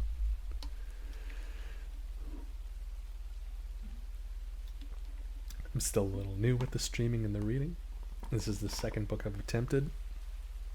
The first one was The Great Gatsby. We're reading all the public domain books that I haven't read yet, or that are popular with the people who frequent my streams. Also, I appreciate you for following. Thank you so much. Glaucus rouses the Lycians and Trojans. Deep sorrow gripped Glaucus on hearing Sarpedon's call. His heart was pained, seeing no way to help him. Distressed by the arrow wound that Teucer, fighting for his comrades' lives, had dealt him as he charged the Achaean wall, he gripped his damaged arm with his other hand. He prayed, though, to Apollo, the far striker. "Lord, hear me wherever you are, in Lycia's rich land, perhaps, or even here in Troy. For you always hear a man in sorrow, as I sorrow now. The wound I have is grievous. General Kenobi, my arm a mass of pain. The blood will not clot, the shoulder is numb. I can't grip my spear to fight the enemy. And Sarpedon, son of Zeus, the best of us, is gone. For Zeus cannot even save his own child. Heal me of this foul wound, Lord Apollo. Ease my pain. Give me the strength to rally my Lycians. Rouse their courage and fight over the body of the fallen." So he prayed, and Apollo heard, quelling the pain, clotting the black blood flowing from the deep wound, and filling his heart with courage. Glaucus recognized immortal aid, glad of the gods' swift answer. He ran to rally the Lycians, and urged them to fight for Sarpedon's corpse. Then sought the Trojan leaders, Polydamas, son of Panthos, noble Agenor, Aeneas, and bronze-clad Hector. He found the latter and addressed him with winged words. "Hector, you forget your allies now. We who are spending our lives for you, far from our friends and our native land. You give not a thought to their protection. Sarpedon has fallen, chief of the Lycian shieldmen, the strong and just defender of Lycia. Bronze-clad Ares has brought him down at the point of Patroclus' spear. Take your stand beside his body, friends. Dread the breath of shame if the Myrmidons, in anger over those Danaan dead we slew with our spears by the swift ships, stripped him of his armor and desecrate his corpse."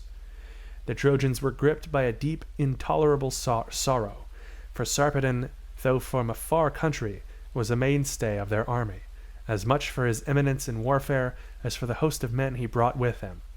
Hector, in his anger, took the lead as they charged savagely towards the Greeks, but brave Patroclus, son of Menoetius, spurred the Achaeans on. He called to the Iantes, both already filled with zeal. "Now, my lords, drive off the foe, and prove as brave as ever. No, braver still. Sarpedon, who breached our wall, is dead. Let's take the corpse, strip it of its armor, mangle the flesh, and slay with the merciless bronze any of his friends who try to save it." he spoke to the willing. Then both sides, strengthening their numbers, met in battle with a mighty roar, the Trojans and the Lycians, the Myrmidons and the Achaeans, fighting over the body of the fallen, their battle gear clanging. And Zeus wrapped the fog of war about the fierce conflict, so that the vicious toils of battle might reave his dear dead son. The fight over Sarpedon's body. Crime and Punishment next. So I do have... We're about to finish Sherlock Holmes and then have to...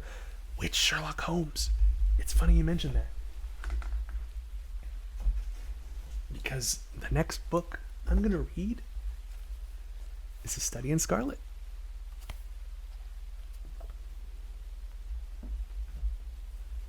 Well, that is after we finish this one. This is a long one. We're doing the Iliad and then we're doing the Odyssey. But we're doing Sherlock next. That's awesome. Crime and Punishment I've actually read, but it has been a very long time, so I will put it on the list. It's also easier for me to keep track of a list if y'all join my Discord. The Complete Sherlock Holmes, Volume 1. How many volumes are there? Like, is that like a collection of all of the different stories? Maybe I'll do a little search.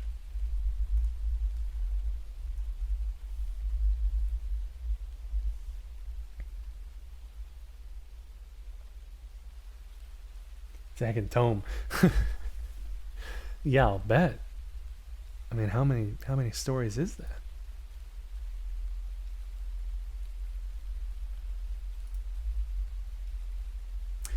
It has A Study in Scarlet in it. Nice.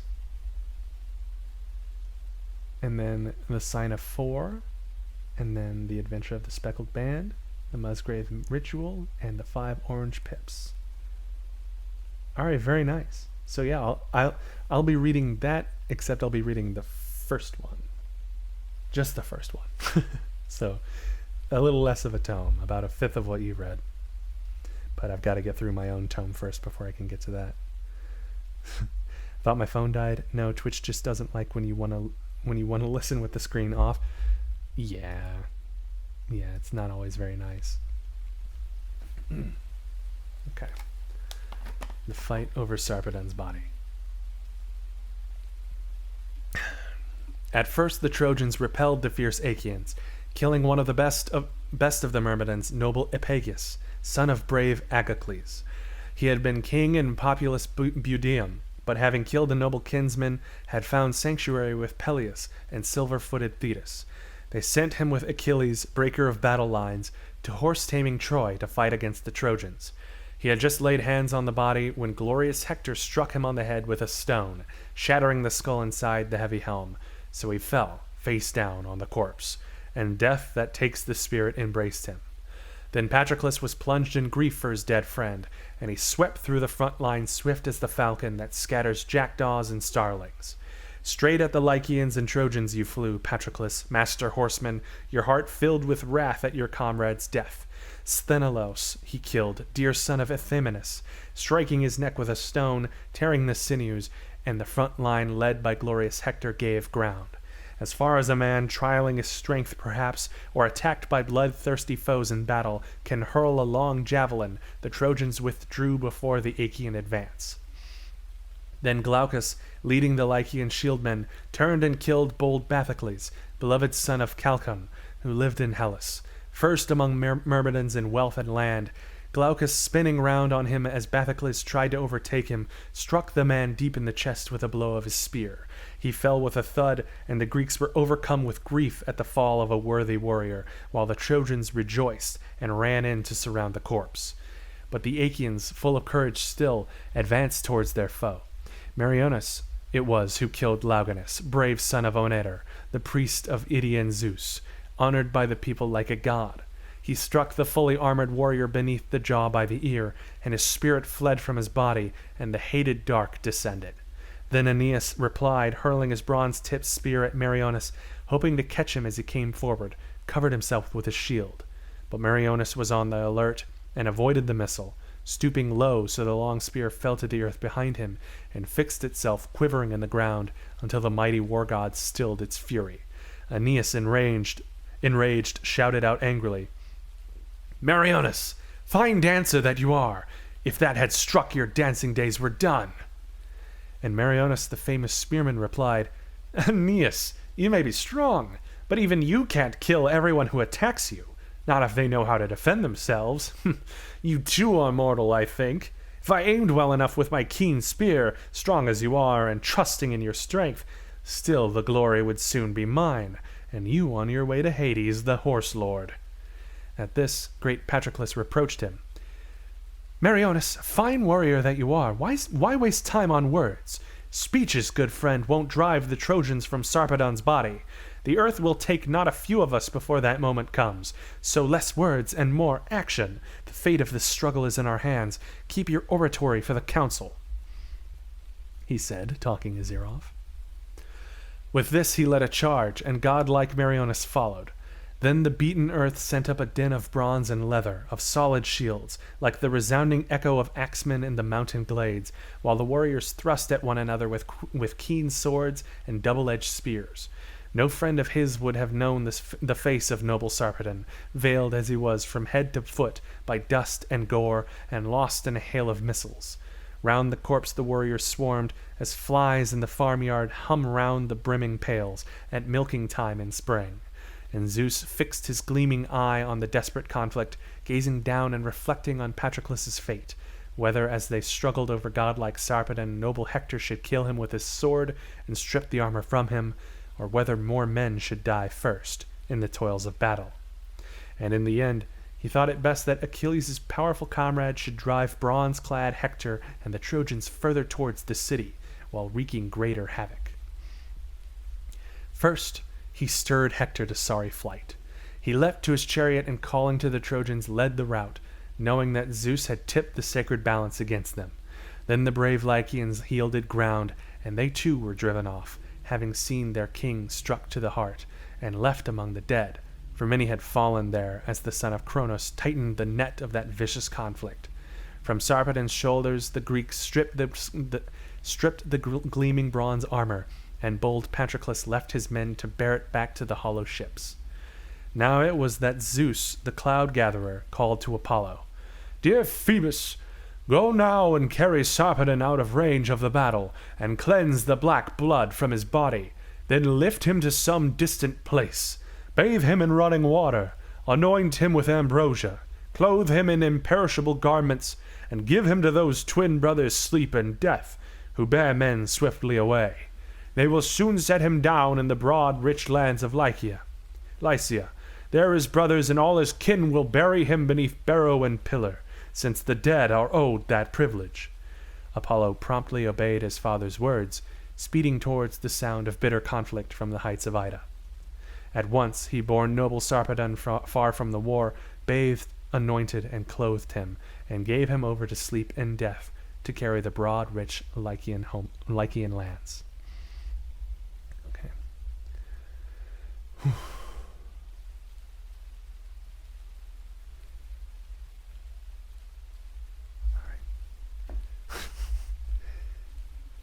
Poggers. Thank you very much for the emotes. Yeah. Good Lord. We are, how far are we into this? We're in like page. By the end of what we're reading now, there are 400 and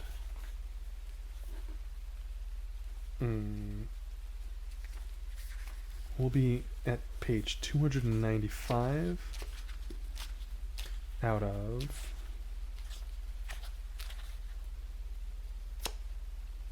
431. So we'll have about 130 pages. So hopefully this book will be finished in about 3 streams. So this will be done definitely by the end of November. Maybe even by the end of October. We'll see. Thank you for the emotes, Dana. Apollo directs the flight directs the fight before the city. Patroclus now ordered Automedon to whip the horses on in pursuit of the Trojans and Lycians, in a fit of blind foolishness. Had he obeyed Achilles' advice, he'd have escaped dark death and an evil fate. But the will of Zeus is greater than man's will, and even a brave man he may readily cause to panic, robbing him of glory, and just as readily inspire man to fight. He it was who now filled Patroclus with rashness. Who then was the first to fall to you, Patroclus, and who the last, when the gods drew you to your death? The first were Adrastus, Autonus, Echeclus, that's such a weird name, Echeclus, Paramus, son of Megas, Epistor, Melanippus, Elasus, Mulius, and Pilartes. These were the first he killed, and the rest thought only of flight. Then the sons of Achaea would have captured Troy of the lofty gates, behind the wide-ranging spear of fierce Patroclus, if Phoebus Apollo has not mounted the high wall to aid the Trojans and seek the warrior's ruin. 3 times Patroclus scaled an angle of the lofty wall, and 3 times Apollo hurled him down, his immortal hands thrusting away his glittering shield. And when, as if possessed, he mounted yet a 4th time, Apollo checked him with a dreadful cry. "Withdraw, Zeus-born Patroclus! I say your spear is not fated to capture noble Troy, nor is that of your master Achilles." At this, Patroclus fell back a goodly distance, to avoid Apollo the far-striker's wrath. Meanwhile, Hector had reined in his horses at the Scaean gate, unsure whether to wheel them back to the conflict and fight, or order his men back behind the walls. While he debated, Phoebus Apollo appeared, in the strong and active figure of Asius, brother to Hecabe, and horse-taming Hector's uncle. He was the son of Demas, the Phrygian, who lived beside the Sangarius. So disguised, Apollo the son of Zeus addressed him. "Why have you left the field, Hector? You should be there. I wish I were stronger again than you as I am weaker, and I'd teach you not to shirk your duty. Come now, hunt down Patroclus with that splendid team, and hope with Apollo's help to kill him and win glory." The fight over Cebriones' body. Thank you for the emotes, Jackal. With this, the god returned to the field of battle, while Hector turned to warlike Cebriones and ordered him to whip up the horses. Now Apollo, in the midst, brought blind panic on the Argives, and paved the way for Hector and the Trojans. The rest of the Greeks Hector left alone, making no efforts to attack them, instead, with his powerful team, chasing down Patroclus. Patroclus at bay leapt from his chariot, his spear in his left hand, a large, jagged, gleaming stone clutched in his right. Planting his feet firmly, his fear of his foe swiftly dispelled, he hurled it with perfect aim and struck Hector's charioteer Cebriones, a natural son of great Priam, in the forehead as he grasped the reins. The stone crushed his brow, shattering the bone, and his eyeballs fell into dust at his feet. He plunged like a diver from the sturdy chariot, and his spirit fled his bones. Then Patroclus, tamer of horses, how you mocked him. "There! What an acrobat! How skillfully he dives! So perfectly executed, he'd do a fine job aboard ship, fishing oysters from teeming depths, despite the weather. The Trojans, it seems, make good divers too." With this, he flung himself at the dead warrior, like a lion wounded in the chest while ravaging a farm, a victim of its own daring. "So you leapt for Cebriones, Patroclus." For his part, Hector too leapt from his chariot, and the two fought over the corpse, like mountain lions on the heights, struggling over a hind, each as ravenous and spirited as the other. Over Cebriones, those two of the loud war cry, Hector and Patroclus, tried eagerly to pierce each other's flesh with the merciless bronze. Hector grasped the body by its head and held on tight, while Patroclus gripped the feet as hard, and round them the Greeks and Trojans swirled in mighty combat, like the east and south winds buffeting each other, shaking the depths of some mountain glade, whirling long bows of beech and ash and smooth-barked cornel together, with a vast roar and the crack of breaking branches. So the Greeks and Trojans battered and slew each other, with never a thought on either side of yielding. A host of sharp spears bristled in the earth round Cebriones, and a host of feathered arrows sent twanging from the bow, while huge stones bounced from the shields of the struggling men. But he lay in the dust, sublime in his great fall, no longer mindful of his horsemanship. I wonder what happens in this next section.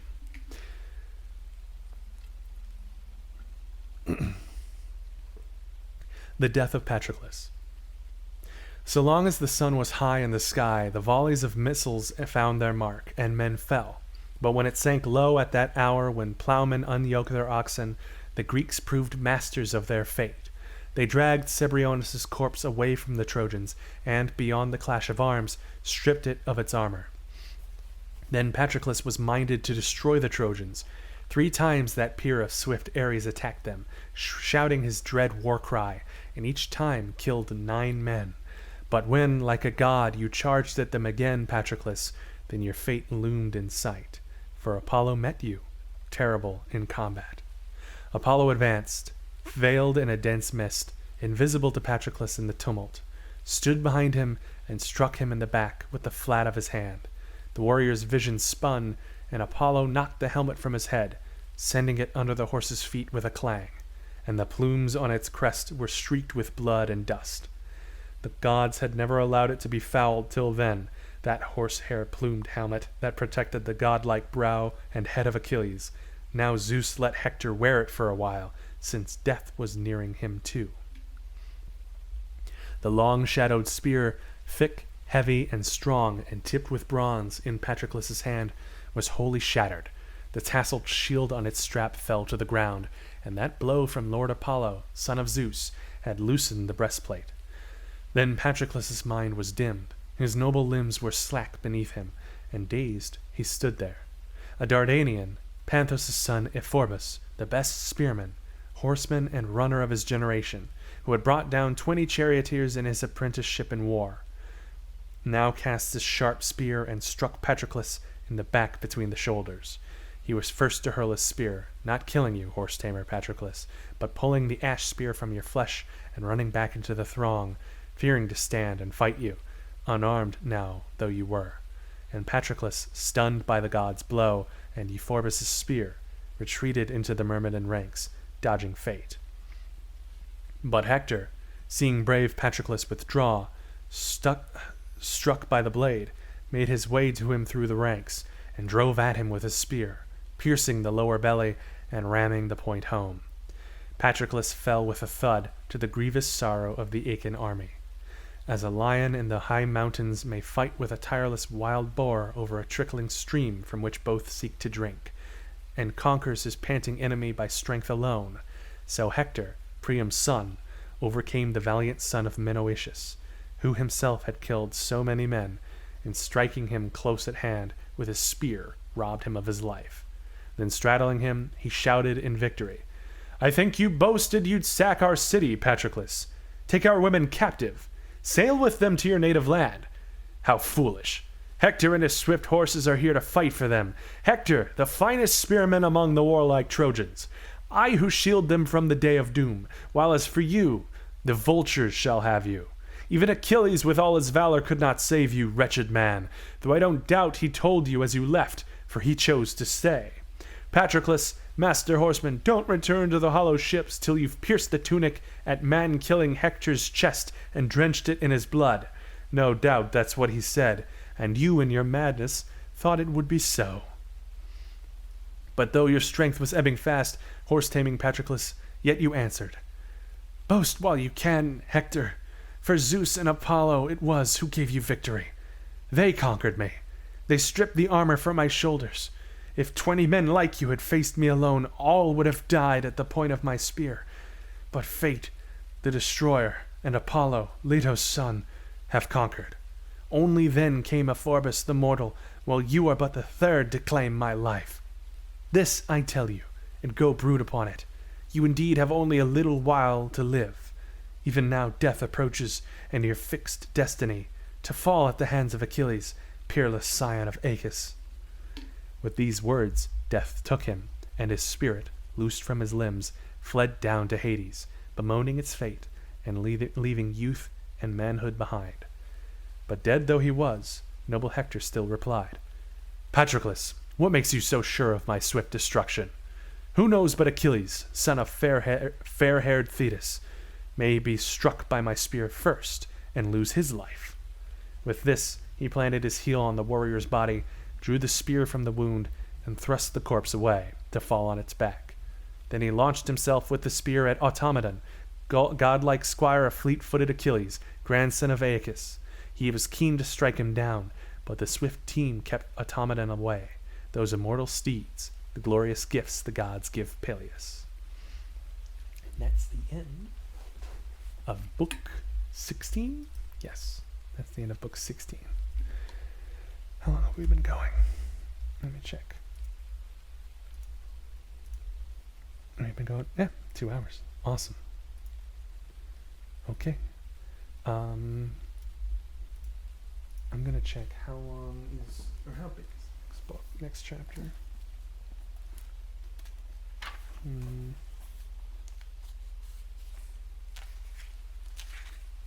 The answer is too long.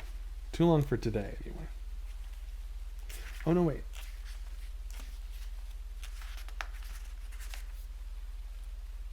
I'm looking at the wrong chapter. Give me a second.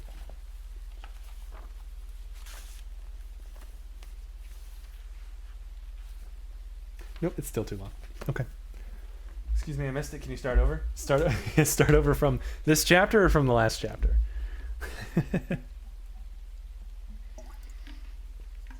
Luckily for anyone who is interrupted by any kind of ads or any kind of, call of nature or what have you, these will all be uploaded to my VODs on YouTube. And maybe eventually, when I, have the willpower, eventually edited together into its own little audiobook thing that will be there for anybody to listen to whenever they want. Or I could keep it in chapters. One of the two. We'll see.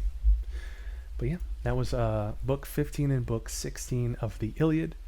Book 17 will be next Sunday. We do this every week. It'll be from around 4 p.m. Central Time to missed it all, start from chapter 1. Like I said, we've got the VODs. From 4 p.m. Central Time to 6 p.m. Central Time, we might go until 7, depending on how well I'm doing. Like the voice, I like to take 15-minute breaks in between books because that's about how long it takes me. It takes me like 45 minutes to get through a book, so it's a good amount of time. But yeah, so that's 2 books. We've got, how many books left? We're doing 2 books per stream. Give me a second.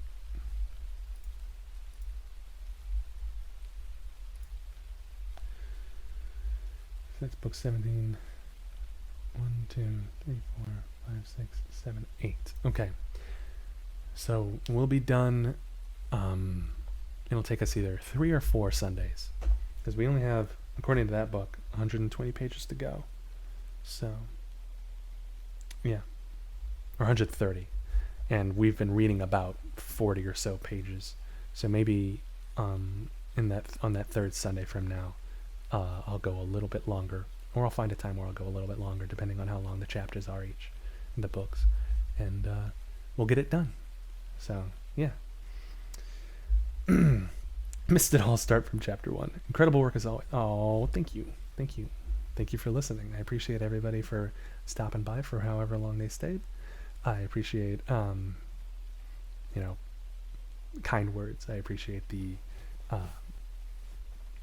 what's the word, just the input, the conversation, the content, I guess, is what I'm trying to say. The discussion, whether it's jokes, whether it's discussing, like, talking about how all these beautiful, sweaty Greek men are shoving poles deep into each other, and that kind of thing. Triple B, Books, Brews, and Booze. When you big, meaty thighs, exactly. When you read, or when you do reading streams, what category do you typically put yours in? Do you do it in like just chatting, or is there a reading category that you do? Because I found reading fun, like the category reading fun. That's where what I stream under, and I don't know if that's like, you know, what other people do. It's just kind of what I defaulted to, but I don't know if like that's the best choice, or if there's an actual, you know, collection or category that people go for, or if that's typically under just chatting or something. Yeah, reading fun, cool, perfect. Then I'm gonna keep doing that. That's what I've been doing. I'll keep doing it. But yeah, once again, thank y'all for joining me. It's about 6:23 here. We started around 4:15, 4:20 my time. So it's been about 2 hours. 2 books, about 40 pages. A little more than 40 pages, I think. So yeah. Do it in the pool and use the hot tub category. Is there a hot tub category?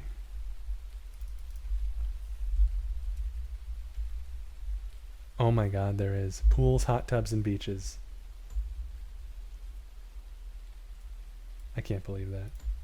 That's hilarious. Alright. But again, thanks so much to everybody who stopped by. I know about listen. I know about hot tub streamers. I didn't know there was an actual category for it all. Supposedly, just chatting will generate more watchers, but I want to find fellow bookish Twitch peeps, so I use reading fun. Perfect. Yeah, that's what I was thinking. You know, it might find more listeners. Yeah, I'm wondering about like the upsides and downsides. I mean, the upside was that you came here, and now I've got you to look forward to listening to more book streams whenever I'm not doing my Sundays. And I've had a few other people drop by and say hi when I've been streaming under the same category. So there's that. But yeah. I think we'll stick with reading fun. Just chatting we might go to, but I think for now that's a good category to stream under. But yeah. The water isn't what that category is for. I once saw someone changing into bikinis in that category, but they were just in their tub. It's about the booba. Yeah, no, I got it. All right. So I'm gonna go ahead and call it there. Thanks again for everybody stopping by, saying hi, sticking around to listen to me read. We'll do this again next Sunday. If you want to hang out tomorrow, I stream Sundays, Mondays, Tuesdays, Thursdays, and Fridays, all from 4 p.m. Central Time to 6 or 7 p.m. Central Time. And tomorrow we're doing Mahjong. So if Mahjong sounds like fun, there you go. Yep. Bye-bye. Oh, no, wait. I'm saying bye-bye. I've got a duty to do. What's wrong with me? I'm so sorry. Give me a moment. Saying bye-bye when I've got things I could be doing instead. Okay. I love you passionately. I love you too. I love you too, Jackal. Thank you. Alright. Raid. Here we go.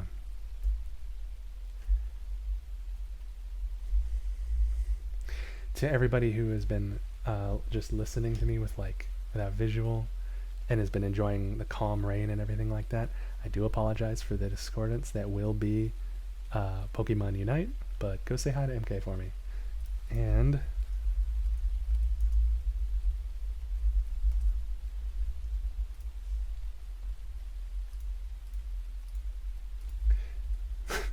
there's your raid message.